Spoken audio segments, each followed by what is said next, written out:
You're different. You're special, twin. Twin, where have you been? Is me saying twin after saying different. I just want you to know this, that regardless of anything that's going on, anything that is crazy in front of your eyes, you're going to be just fine. Absolutely just fine. What's up, bestie? I didn't have anything set in stone. The things that I was editing, I didn't really like, and I've been moving more towards what my heart has to say and like whatever messages God has to pass through me. So I just wanted to freestyle this and ask God to convey any messages, whatever needs to be heard at this time. But anywho, as we wait for the messages to come up, how's your day been? What have you been feeling like? 1 to 10. Okay, 1 to 20. That's a better range. I could really like see where you're at. But see, 1 to 10, that's not really checking up on you for real. Personally, I feel like today, a lot of the media and stuff is just it's very depressing. Like the stuff that's going on in the world, it makes it seem like we are just living in a absolute terrible time. And there's no doubt about that. Like this is definitely a time that we haven't experienced in a very long time, if ever. And just adjusting to everything, it's gonna take a while. So you may feel real shaky right now, you know what I mean? You may feel like hope is really hard to find, but at the same time, know that you're not alone. In general, for life, it is everyone's first time here. Spiritually, people have been here before, but everybody is feeling it to an extent, some more than others. And we send prayers to those who are experiencing a terrible time, those lives who have been taken. We say a heavy prayer and we send much love to them because they deserve to be here like we do. I just want you to know this, that regardless of anything that's going on, anything that is crazy in front of your eyes, you're going to be just fine. Absolutely just fine. If you're not paying close enough attention, then you will be lost. And for the next 5-10 years, you'll be lost. And you'll feel like, what have I been doing? Because you've been so caught up in the things that weren't serving you fully, entirely. It's one thing to be aware. It's another thing to allow it to continue to be in your negative feedback loop. Don't be too outside that you can't get in. Like, I know it sounds funny, but don't be too outside that you can't get in. That if something changes, you can't be ready. You know what I mean? And that goes for anything, like cause and effect. But I feel like you need to know this, that the more you seek peace and the more you seek truth and the more you seek your calm, that's where you can not only help yourself, but help others. Please don't be anything in the bushes. Listen, I'm trying to catch this sun. Let me scoot my chair back. No, sir. Okay. You are never alone. There is always someone. You're very unique. You're different. You're special, twin. Is me saying twin after saying different. Your experience is very specific to you, but at the same time, other people relate to your experiences. Other people relate to the color of your skin. Other people relate to the hair that you have. Like, those are just physical attributes, but like other people relate to going to Disneyland for the first time, like things like that. Memories that you probably even hold sacred and near and dear to you. You would be surprised how much people relate to just your story, which is why the internet is booming as it is, because there are so many people just literally showing themselves and saying hello, welcome to my world. Right now, this is what my world looks like. And in a few other videos, maybe it'll be something different. It all relates back to you. And if you want to live an overall happier life, then seeking calm isn't a bad thing, and it should never be for you. It is okay to be in solitude, not in isolation for too long. Because listen, it's hard to get out of that. I'm not gonna sit here and say like, yes, you must leave isolation. Like, I've been in my isolation period, but at the same time, like, sometimes those seasons must come to an end for your own sake, for you to get those experiences, those stories, and it'll make you feel more confident to share them if you're actually start to act them, those scenarios that you want. Like, oh, I really want to go to New York Fashion Week. Okay, start doing some research.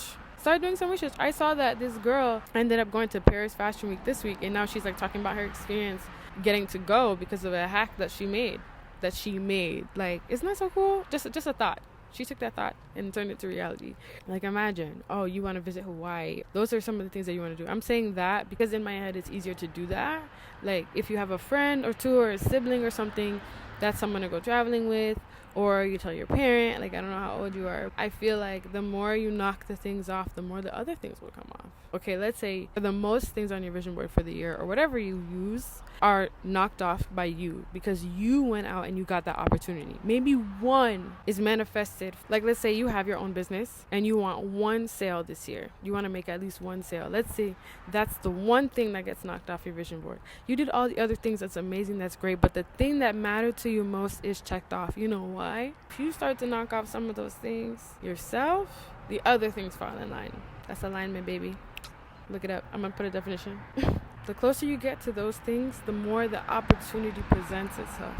Like, do your research. We have so much information work in accordance with our energy. You know what I'm saying? Like, knowing when it's not just like, oh yeah, I'm this way, versus I can adjust this. And the more open you are, the more coachable you are. Like, that's how you get there. And sometimes there's a season of work. Like, there's sometimes there's a season of that.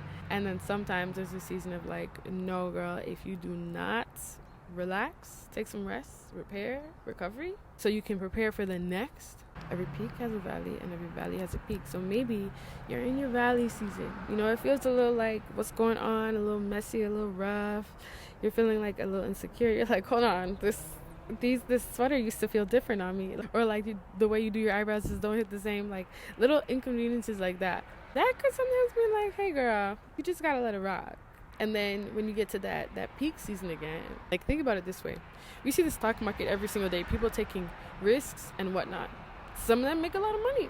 Some of them lose some. Some of them lose a lot. Don't gamble, y'all. But the fact that they've tried, the fact that they've put themselves in that situation helped a ton. And I can guarantee you either way, they've already made their success because they've learned. And through allowing themselves to just get messy in the process and just go with it, move in accordance with their energy and that season that they're in, and listen, really pay attention to the things that are going on. Or that's where the magic is, to slowing down for a little bit so you can take off. Them stocks be like, then bam, out of nowhere. And for the people that study and really take their time and they take that risk and it works out, come on, that could be you. You could change your whole trajectory. That turns into an experience that's going to give you more opportunities. Doesn't hire me at this point. Like, it's okay. You can just subscribe. Do it right now.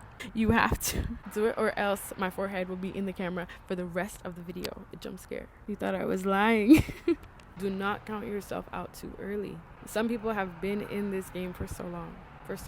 And you're only seeing them now at the peak of their career, or at one peak. I'm not going to say the peak.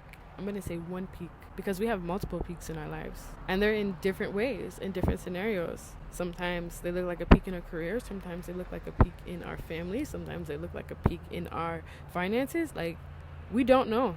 And the more we fixate on when's the next peak, I think at times we fail to realize that we're not in control as much as we think we are. It's not up to us. So sometimes, as hard as you're working, you're like, what's going on? Everything in you is telling you to rest and you don't rest. You're literally fighting yourself. It's really about when you get to acceptance of like, this is what it is, and I'm going to continue to do what I'm supposed to. Not this is what it is, I'm going to stop. Because it's not always that. Some things are draining your energy, but there are other things that are not, that you're supposed to be doing. And you'll see reminders, little things. That's why if you pay attention, there is a yellow brick road. If you pay attention, and the more you get in tune, the more you slow down, the more you prioritize yourself and what makes you feel special, what makes you feel loved. And also work on the things that you run from, I feel like you'll be in pretty good shape. And that's 18 minutes of me talking. So I'm going to say bye, kisses. And of course, before I forget, don't forget to give this video a like and subscribe, because where else would you be?